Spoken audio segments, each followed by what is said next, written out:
Hello నమస్తే.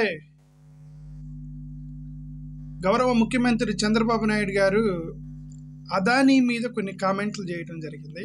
Adani case మీద నా వీడియో చూసేటువంటి తెలుగుదేశం కార్యకర్తలు, జనసేన కార్యకర్తలు, బీజేపీ కార్యకర్తలు నాకు తెలుసు ప్యాటర్న్ బట్టి, కామెంట్స్ని బట్టి I can understand that TDP, Janasena, BJP వాళ్ళే ఎక్కువ నా వీడియోలు చూస్తున్నారు వైసీపీ కంటే కూడా.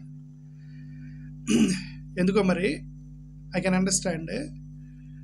దయచేసి నేను టీడీపీ, జనసేన, బీజేపీ వాళ్ళని, ముఖ్యంగా నారా చంద్రబాబు నాయుడు గారిని, లోకేష్ గారిని, పవన్ కళ్యాణ్ గారిని, నరేంద్ర మోడీ గారు, అమిత్ షా గారు, జగన్మోహన్ రెడ్డి గారు, ఇట్లా ఎవరెవరైతే మెయిన్ నాయకులు ఉన్నారో వాళ్ళ మీదనే నేను వీడియోలు పెడుతున్నా. మీరు గమనించుంటారు. పాలసీల మీద, సిస్టమ్ మీద, వాళ్ళ మీద వీడియోలు పెడుతున్నాను తప్ప కింద ఎమ్మెల్యేలు, ఎంపీలు, గ్రౌండ్ లెవెల్ కార్యకర్తలను వాళ్ళ మీద నేను టచ్ చేయట్లేదు యాక్చువల్గా. ఎందుకంటే నేను ఇప్పుడు అవన్నీ చేయాలంటే ఆన్లైన్లో కూర్చొని సబ్జెక్ట్ మొత్తం వెతుకుతూ ఉండాలి, నాకు కొద్దిగా కష్టమైపోయిద్ది అని చెప్పి చంద్రబాబు నాయుడు గారు ఏం మాట్లాడుతున్నారు, ఎక్కడ ప్రెస్ మీట్ పెడుతున్నారు, ఏం చేస్తున్నారు అనేది కనుక్కోవడం చాలా ఈజీ. ఎందుకంటే ఆయన మీద మీడియా ఫోకస్ ఉండేది కాబట్టి. అలాగే పవన్ కళ్యాణ్ గారు ఏం చేస్తున్నారు, ఏం మాట్లాడుతున్నారు, ఎక్కడున్నారు, ఎలాంటి ప్రెస్ మీట్లు పెట్టారు, ఈజీ. లోకేష్ గారు ఈజీ, జగన్మోహన్ రెడ్డి గారు ఈజీ. సో అట్లా మెయిన్ నాయకులు ఎవరైతే ఉన్నారో వాళ్ళని, అలాగే నరేంద్ర మోడీ గారు, సెంట్రల్ గవర్నమెంట్లో ఏం జరుగుతున్నాయి, ఇవి పాయింట్స్ మాత్రమే నేను మాట్లాడుతున్నానంటే దయచేసి నేను టార్గెట్ చేస్తున్నాను మాత్రం అనుకోవద్దు. చంద్రబాబు నాయుడు గారిని టార్గెట్ చేస్తున్నాను, లోకేష్ గారిని టార్గెట్ చేస్తున్నాను, నేను పవన్ కళ్యాణ్ గారిని టార్గెట్ చేస్తున్నాను దయచేసి అనుకోవద్దు. ఎందుకంటే వాళ్ళని టార్గెట్ చేసేంత పెద్దోడిని నేనైతే కాదు. ఓకే, నేను ఐఎమ్ ఏ స్మాల్ మ్యాన్, వాళ్ళు చాలా పెద్దోళ్ళు. కాకపోతే వాళ్ళ గురించి నేను ఎందుకు మాట్లాడుతున్నానంటే నా టాపిక్స్ వాళ్ళు ఏం చేస్తున్నారని ఈజీగా పట్టుకోవచ్చు కాబట్టి నేను వాళ్ళ గురించి మాట్లాడుతున్నాను. ప్రతిపక్షంలో ఉన్నాను కాబట్టి, అండ్ వైఎస్ఆర్సీపీ వాళ్ళతో ఉన్నాను కాబట్టి, సో ప్రతిపక్షంలో మాట్లాడాలి కాబట్టి, సో చంద్రబాబు నాయుడు గారు, పవన్ కళ్యాణ్ గారు, లోకేష్ గారు గురించి మాత్రమే ఎక్కువగా వీడియోలు పెడుతున్నాను. I'm not targeting these leaders. Please, I hope Telugudesam, Janasena, BJP వాళ్ళు అర్థం చేసుకుంటారని భావిస్తున్నా. Okay, coming to the point. Adani గురించి చంద్రబాబు నాయుడు గారు ఒక ప్రెస్ మీట్ పెట్టారు. అంటే ప్రెస్ మీట్ కాదు, వాళ్ళ క్యాబినెట్ మీటింగ్లోనూ మరి ఎక్కడో పెట్టారని చెప్పి ఒక న్యూస్లో వచ్చింది, ఇండియన్ ఎక్స్ప్రెస్లో రాసిన ప్రకారం. చంద్రబాబు నాయుడు గారి యొక్క కామెంట్ ఏంటంటే అదానీ పాయింట్ మీద, అంటే అదానీతో ఉన్న ఇష్యూ, అదానీతో ఉన్నటువంటి ఒప్పందాన్ని మీరు రద్దు చేస్తారా అని అడిగిన ప్రశ్నకి చంద్రబాబు నాయుడు గారు అన్నది ఏంటంటే కొన్ని పాయింట్స్ అన్నారు, వాటి గురించి చెప్తున్నాను. ఒకటి, అదానీ తోటి ఆ ఒప్పందం అనేది advantage to the state government అన్నారు. అది 100% కరెక్ట్. ఓకే, అది advantage to the state government కాబట్టి జగన్మోహన్ రెడ్డి గారు సెక్కితో ఒప్పందం చేసుకున్నారు. జగన్మోహన్ రెడ్డి గారు this is the best deal ever central government has offered me, so నేను ఐ గాన్ ఫర్ ఇట్ అన్నారు జగన్మోహన్ రెడ్డి గారు. సో అది ఇప్పుడు చంద్రబాబు నాయుడు గారు కూడా అదే అన్నారు, ఏమని, it is advantage to the state government అని. So that is absolutely fine. రెండోది, మేము will move ahead as per the provisions of law after examining the records అన్నారు. అంటే దేని గురించి, కేసు గురించి. రికార్డ్స్ మొత్తం చదివి చట్ట ప్రకారం వెళ్తామన్నారు. అక్కడ యాక్చువల్గా వచ్చిన ఎలిగేషన్ ఏంటి, ఎవరో third party official number 1 of ఆంధ్రప్రదేశ్కి బ్రైబ్ ఇచ్చారట. ఎక్కడో హోటల్లో కూర్చొనో లేదంటే ఇల్లు కూర్చొని ఎక్కడో పర్సనల్గా ఆఫ్ ద రికార్డ్ జరిగింది. రికార్డులు చూస్తే ఏమొచ్చింది మీకు, నేను గవర్నమెంట్ని అడుగుతున్నాను, రికార్డులు చూస్తే ఏమొచ్చింది, రికార్డులతో వాళ్ళు సెక్కితో ఒప్పందం చేసుకున్నారు. There is a agreement between AP government and SECI. Records are very clear. What will you find after examining the records? You will go for as per law? There is nothing as per law. Okay, మీరు government records చూసి అదానికి official number 1కి మధ్యలో ఏమైనా జరిగింది అనేది మీరు impossible, మీరు పట్టుకోలేరు. దాని మీద టైం వేస్ట్, దాన్ని వదిలేస్తే బెటర్. ఓకే, మూడోది, government cannot scrap contracts unless there is adequate proof of irregularities అన్నారు. సఫిషియెంట్ ఆధారాలు ఉంటే తప్ప మేము అట్లాంటి గవర్నమెంట్ పెట్టుకున్నటువంటి వాటిని మేము స్క్రాప్ చేయలేము అన్నారు. కానీ చంద్రబాబు నాయుడు గారు ఒకవేళ government me may not scrap, I mean ఆధారాలు వచ్చేంత వరకు మీరు స్క్రాప్ చేయము అనేది కూడా తప్పు. ఎలిగేషన్స్ కూడా ఉన్నాయి కదా. So there are some allegations. ఇక్కడ అమెరికాలో చాలా ఎలిగేషన్స్ ఉన్నాయి, అదానీ మీద ఎలిగేషన్స్ ఉన్నాయి. కాబట్టి కెనడా వాళ్ళు ఇమ్మీడియట్గా కెన్యా ప్రెసిడెంట్ ఇమ్మీడియట్గా రద్దు చేసుకున్నారు ఆయనతోటి, అదానీతోటి, రైట్. నిన్న ఏమంటారు, Tamil Nadu chief minister he cancelled one deal. Stalin cancelled one deal. Remember, Stalin మీద కూడా ఆరోపణలు ఉన్నాయి. ఇప్పుడు ఆ ఎలిగేషన్ ఏదైతే ఉందో, అమెరికా వాళ్ళు ఇచ్చిన ఎలిగేషన్లో ఆంధ్రప్రదేశ్, తమిళనాడు, ఛత్తీస్గఢ్ వాళ్ళు ఇచ్చినటువంటి ఎలిగేషన్స్ ఇవన్నీ, ఒరిస్సా అనుకుంటా, ఇవన్నీ కూడా ఏంటి అంటే దాంట్లో తమిళనాడు కూడా ఉంది. ఇమ్మీడియట్గా స్టాలిన్ అన్నాడు దెర్ ఇస్ నో స్కామ్ అన్నాడు, దెర్ ఇస్ నో, అసలు అదానికి మాకు సంబంధమే లేదు, మేము సఖ్యత ఒప్పందం చేసుకున్నామని ఒక ప్రెస్ మీట్ ఇచ్చారు స్టాలిన్ వాళ్ళు, ఇచ్చారు. అయినా సరే క్యాన్సిల్ చేశారు. ఎందుకు? అసలు ఈ బ్రైబరీ కేసు అనేది చిన్నది, అది దిస్ ఈజ్ ఇమ్మెటీరియల్, దాన్ని ఎవరు ప్రూవ్ చేయలేరు. అది సెక్యూతోటి స్టేట్ గవర్నమెంట్తో ఒప్పందం జరిగింది. ఎవరో బయట టీ షాప్ దగ్గర, హోటల్ దగ్గర కూర్చొని చేతులు డబ్బులు మారినాయి అనుకోండి, దాన్ని మీరు కనిపెట్టలేరు, రికార్డ్స్లో కనిపెట్టలేరు. It is impossible to find. ఆ వాట్సాప్లో మాట్లాడుకున్న దాన్ని బట్టి ఎవిడెన్స్కి భావించలేరు. But there are some allegations in USA and Adani group. దాన్ని బేస్ చేసుకొని మీరు క్యాన్సిల్ చేయాలి కదా నేను అడుగుతున్నాను. అది ఆ స్టేట్ గవర్నమెంట్ని, పక్కన ఉన్నటువంటి స్టాలిన్ ఎవరి మీదైతే ఆరోపణలు వచ్చాయో అతనే క్యాన్సిల్ చేశాడు. ఇప్పుడు అతను క్యాన్సిల్ చేస్తే అతను ఆలోచించి ఉండొచ్చు, ఇప్పుడు నేను దీన్ని క్యాన్సిల్ చేశానంటే మళ్ళీ ఇది ఆరోపణలు నిజమైంది, మళ్ళీ నా మీద దాడి చేస్తారేమో అని ఆలోచన కూడా లేకుండా తను ఇమ్మీడియట్గా క్యాన్సిల్ చేశాడు ఒక అగ్రిమెంట్ని, రైట్. అది మరి ఆంధ్రప్రదేశ్ ఎందుకు చేయలేకపోయింది అనేది క్వశ్చన్ మార్క్. ఇది మీరు మరి ఇక్కడ ఎన్డీఏ గవర్నమెంట్ స్టాలిన్ చూసి నేర్చుకోవాలి కొద్దిగన్నా సరే. అండ్ మోరోవర్ చూడండి, తమిళనాడులో మన జీడిపిలో తమిళనాడు నెంబర్ 1లో ఉంది, మనది ఎక్కడో ఉంది, పడిపోతుందంటే జీడిపి.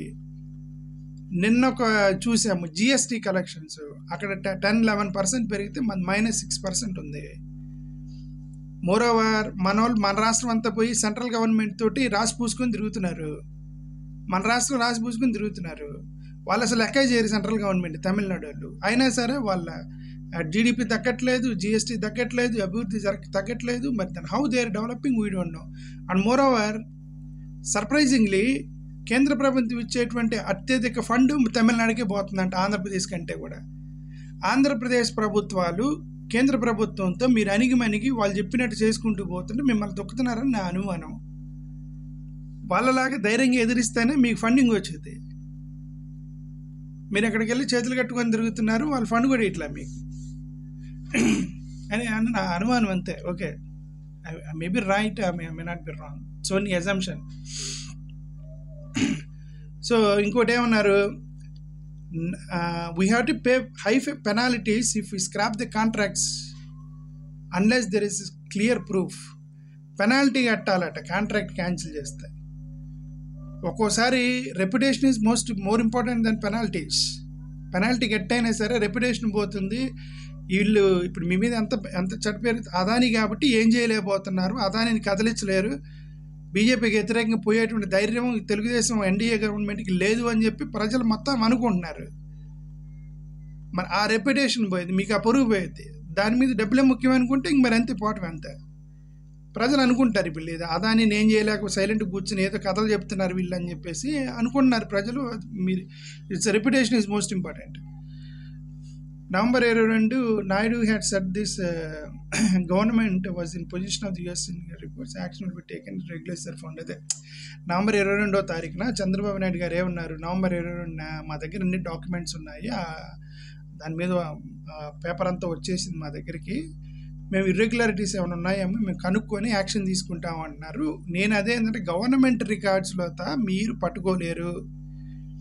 అసలుగా అదానికి గవర్నమెంట్లకి అసలు అగ్రిమెంట్ జరగలేదు, సెక్కీకి గవర్నమెంట్లకి అగ్రిమెంట్ జరిగాయి. మీరు ఏం చేయలేరు, రికార్డులు కింద మీద పడ్డా ఏం చేయలేరు. ఓకే, మీరు ఓన్లీ చేయగానే ఎలిగేషన్స్ వచ్చినాయి కాబట్టి కనీసం కాంట్రాక్టులు రద్దు చేసుకోండి. మీరు అది ఆ కెన్యా ప్రభుత్వం చేసినట్టు, ఈ తమిళనాడు ప్రభుత్వం చేసినట్టు, ఆ పక్కన ఉన్నటువంటి తెలంగాణ ప్రభుత్వం 100 కోట్లు డొనేషన్ తిప్పికొట్టాడు అతను రేవంత్ రెడ్డి గారు 100 కోట్ల డొనేషన్ని. అది ధైర్యం మీకు లేదు, ఆంధ్రప్రదేశ్ ప్రభుత్వానికి ధైర్యం లేదు, మనకు తెలుసు అది విషయం. He will never resort to vindictive politics. మరి ఇండిక్టివ్ పాలిటిక్స్ అన్నారు, మరి అదే జరుగుతుంది. Okay, but emphasize that he will not leave those who commit blunders, however big one may be, he or she is equal before the law. అది వాళ్ళంత పెద్దోళ్ళు అయినా సరే చట్టం ముందు సమానం అన్నారు. అదైతే కాదు, ఎవరో చిన్న సోషల్ మీడియా కార్యకర్తను తీసుకెళ్ళి చిత్రహింసలు పెడుతున్నారు, చిన్న పోస్ట్ చేసాడని. పెద్ద పెద్ద ఎలిగేషన్స్ వచ్చినాయి అమెరికాలో వాళ్ళ మీద ఎలిగేషన్స్, సెక్యూరిటీ స్కామ్ మీద ఎలిగేషన్స్ వచ్చినాయి. అదాని గ్రూప్ మీద సెక్యూరిటీ ఎలిగేషన్స్, ఫోర్జరీ ఎలిగేషన్, ఏమంటారు, కొన్ని షెల్ కంపెనీస్ పెట్టి ఏదో చెప్పిన ఎలిగేషన్స్ ఉన్నాయి, స్టాక్ ఎక్స్చేంజ్కి సంబంధించిన ఎలిగేషన్స్ ఉన్నాయి. కాబట్టి ఆన్ మోరల్ గ్రౌండ్స్లో రేవంత్ రెడ్డి తిప్పికొట్టిన 100 కోట్లు రిటర్న్ చేసినట్టుగా, స్టాలిన్ రద్దు చేసినట్టుగా, కెన్యా ప్రభుత్వం రద్దు చేసినట్టుగా మీకు ధైర్యం అంటే మీరు రద్దు చేసేలా అదాని గ్రూప్ నుంచి మీరు చేయలేరు. అది అంటే ఇక్కడ అర్థం however you are big, you are equal to the before law అనేది కాదు. పెద్దవాళ్ళకి చట్టం వేరేగా ఉంటుంది. అది ఊరికే స్టేట్మెంట్లకి, పేపర్ స్టేట్మెంట్లకి, మీడియా స్టేట్మెంట్లకే కానీ పెద్దవాళ్ళకి ఒక చట్టము, చిన్నలకు ఒక చట్టం నడుస్తుంది దేశం మొత్తం మీద. Naidu also said the people suffered a lot during the 5-year rule of the YSR Congress party. Okay, YSR Congress పార్టీలో ప్రజలు సఫర్ అయ్యారని ఆయన అంటున్నారు. మరి ప్రజలు డిసైడ్ చేసుకోవాలి, ప్రజలకు తెలిసి సఫర్ అయ్యారా లేదు. All the systems were totally destroyed with the anarchical policies adopted by then chief minister YS Jaganmohan Reddy and pushed Amaravati Polavaram irrigation projects అంటే టోటల్ మెస్ ఈ సెట్. అంటే ఆయన మీ పాయింట్ వల్ల అది మెస్, జగన్ పాయింట్ వల్ల అది organised issue. He wants to go for 3 capitals. He has clarity. Jagannath Reddy has clarity on 3 capitals. There is no mess. You think that is mess, but Jagan think that is organized way of that is a systematic plan. Polavaram, irrigation projects. So every chief minister have their own plan and they go with their plan. And opponents, they think that it is a mess. He said that the people gave a historic verdict of a TDP-led NDA government in ప్రజలు తీర్పిచ్చారు అన్నారు. మరి ప్రజలు తీర్పిచ్చా అంటున్నారు, మరి కొంతమంది ఏమో మెషిన్లు తీర్పిచ్చా అంటున్నాయి. బట్ ఏది అనేది ఇంక ప్రజలకు వదిలేయాలి. ఎందుకంటే మరి ఏమంటారు, వీళ్ళు election commission they are not cooperating for verifying VVPATs. కాబట్టి మెషిన్ల మీద కూడా డౌట్ ఉంది. అది ప్రజలు తీర్పా మెషిన్లు తీర్పా అనేది ఇంక దేవుడికి తెలుసు. అది Naidu also cautioned those who post objectionable comments online, saying people will once again experience 1995 chief minister enemy. Research post objectionable అంటే ఎవరన్నా అబ్జెక్షనబుల్ పోస్ట్లో సోషల్ మీడియాలో పోస్ట్ చేస్తే మీరు 1995 ముఖ్యమంత్రిని చూస్తారు అని అన్నారట. 1995 ముఖ్యమంత్రి కాదు ఇప్పుడు యాక్చువల్గా 1995లో ఇట్లా ఏం చేయలే ఆయన. ఇది 2024 ముఖ్యమంత్రినే చూస్తున్నాం యాక్చువల్గా మనం.